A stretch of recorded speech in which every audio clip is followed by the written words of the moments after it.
1558. Skont kif hemm dokumentat tajjeb fl-arkivi tal-Università tal-Imdina li jinsab fil-Biblioteka Nazzjonali tal-Belt Valletta, il-Gran Mastru Jean de Vallet iddeċida billi l-Illustrissimo u Reverendissimo Sinjur il-Gran Mastru ġie informat li t-tabib Giuseppe Callus għamel ħafna affarijiet u għadu jagħmel ta' kuljum kontra s-servizz tagħna. Jordnalek illi taqtalu s-salarju ta' tabib minn għada l-1 ta' Ottubru u li bdan ikun informat l-istess Callus billi mhuwiex preżenti.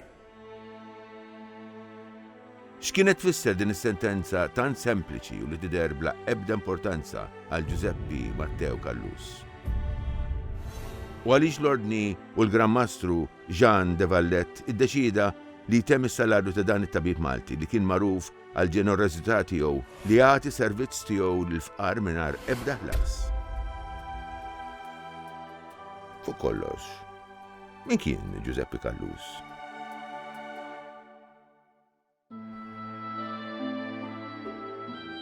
Giuseppe Callus, jew aħjar kif kien magħruf Matteo Callus, kien wieħed mill-ewwel Maltin li qamu fuq saqajhom kontra l-barrani, li rridu jikkontrollaw mhux biss lil Malta, imma wkoll il-Maltin, il-kultura tagħhom, it-twemmin tagħhom u anke l-imħuħ tagħhom. Giuseppe Callus ma beżax. Qal le. Qam fuq saqajh. Anke waħdu. Defenda l-żgħir u d-drittijiet tal-Maltin. Illum nistgħu nqisuh għalkemm mhux magħruf kemm jisħoqlu li kien pilastru fl-istorja ta' dawk il-Maltin li qalu le għall-barrani. Waħdu għax kien jemmen f'dak li qed jagħmel. Iġġielet lill-barrani, ma fl-aħħar spiċċa ħażin. Giuseppe Callus twieled fl-1505 l-Imdina. Kien żagħżugħ intelligenti, ismu proprja Giuseppe Callus għalkemm wara mewtu bidlulu ismu għal Matteo u jidher għall-ewwel darba fil-Kunsill tal-Università fejn kien għadu qed jistudja għal tabib. L-Università dak iż-żmien kienet ġimgħa ta' Maltin li jmexxu l-Gżira. Għalkemm suppost kienet tirrappreżenta lil kulħadd, fil-fatt kienu l-aħjar nies tal-Gżira li kellhom is-saħħa fiha. Meta kellu madwar 25 sena, waslu l-Kavallieri tal-Ordni ta' San Ġwan f'Malta, imexxija mill-Gran Mastru Filip Villiers de l'Isle-Adam li sar l-ewwel Gran Mastru ta' Malta.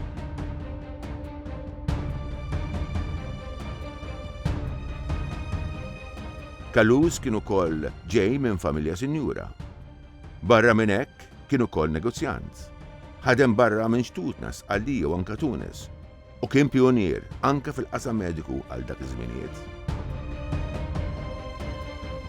Giuseppe Callus barra li kien bniedem ta' skola kbira, kien ukoll benestant għax kellu artijiet fir-Rabat, f'Għajn Reħana, f'Tal-Ħlas, Ħal-Qormi, iż-Żebieħ u anke il-Mellieħa.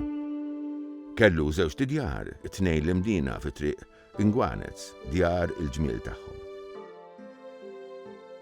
Fl-1559, Callus kellu kwistjoni taħraq mal-armla ta' ħuħ Katarina. X'għamel? Fetaħ kawża kontra tagħha fil-qorti tal-Isqof kif kellu dritt jagħmel bħala klieriku. Iżda, din il-mossa ma niżlet tajjeb xejn mal-Gran Mastru ta' dak iż-żmien Jean de Vallet. Min jaħseb li hu dan Matteo Callus? Min jaħseb li hu Giuseppe Callus? Ir-rabja li kellu il-Gran Mastru Jean de Vallet tat-tabib Giuseppe Callus kienet kbira. Tant li wasal biex bagħat ittra fejn ordna biex jieqaf is-salarju ta' Giuseppe Callus bħala tabib. Che ha fatto molte cose e fa giornalmente contro il servizio di Sua Signoria Reverendissima. Callus indanna, iżda ħaseb u flok ħalla ir-rabja tirbħu, mar b'umiltà kbira u talab skuża quddiem il-Gran Mastru Jean de Vallet.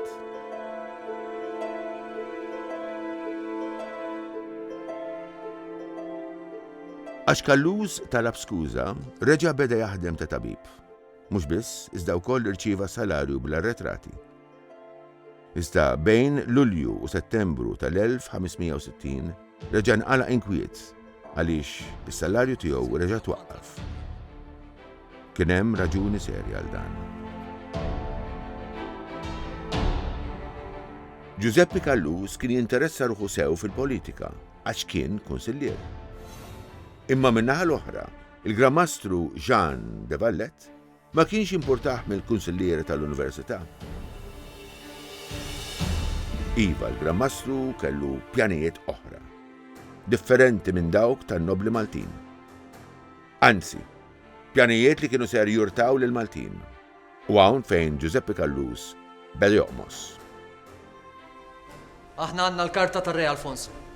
Allura għandna dritt niġġieldu għad-drittijiet tagħna anke bl-armi. Aħna għandna dritt nipprotestaw quddiem l-Imperatur u nitolbu biex jipproteġina hu kontra l-kavallieri. L-aħwa qed nibsa. Id-drittijiet tagħna qed jitnaqqu bil-mod il-mod.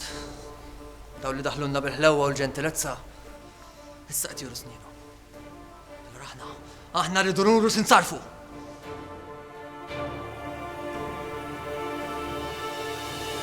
Giuseppe Callus kellu raġun. Għax meta il-kavallieri waslu Malta fl-1531, l-ewwel Grammastru lill-Adam kien ħalef li jirrispetta d-drittijiet u l-privileġġi tal-Maltin. Is-sitwazzjoni kompli aggravat meta il-kavallieri bnew il-belt u semmewha il-Belt Valletta. Għalhekk ħadet post l-Mdina. Ftit il-kavallieri bdew inaqqru l-poter tal-Maltin u jieħdu kollox f'idejhom. Ħaġa li komplit irrabjat lin-nobli.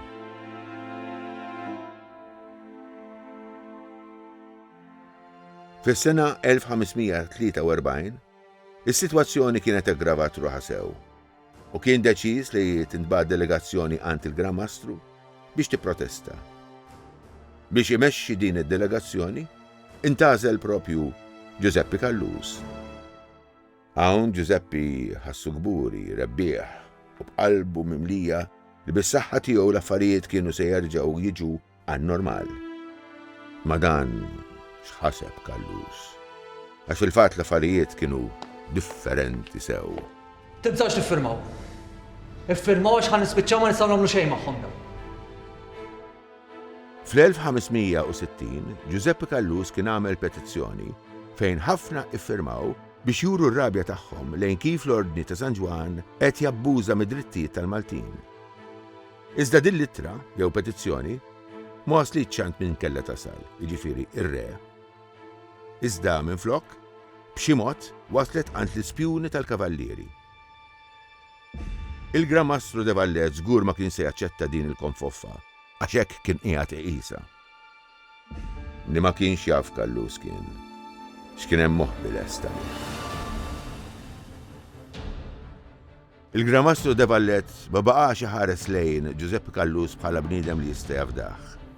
Anzi beda jarah ta' teddida, ta' periklu, u li seta' jkun it-tmum ta' tmiem tiegħu bħala Grammastru, u anke bħala il-ħakma f'Malta. Il-Grammastru Jean Parisot de Vallet kien injora kemm Giuseppe Callus kien ta' għajnuna l-ordni. Il-Grammastru nesa il-ġid li għamel għal-kavallieri. Nesa li hu tabib u li gawdi qima u rispett.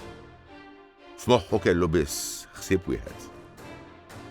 Giuseppe Callus qiegħed u ħadd aktar ma sema bih. X'ġara?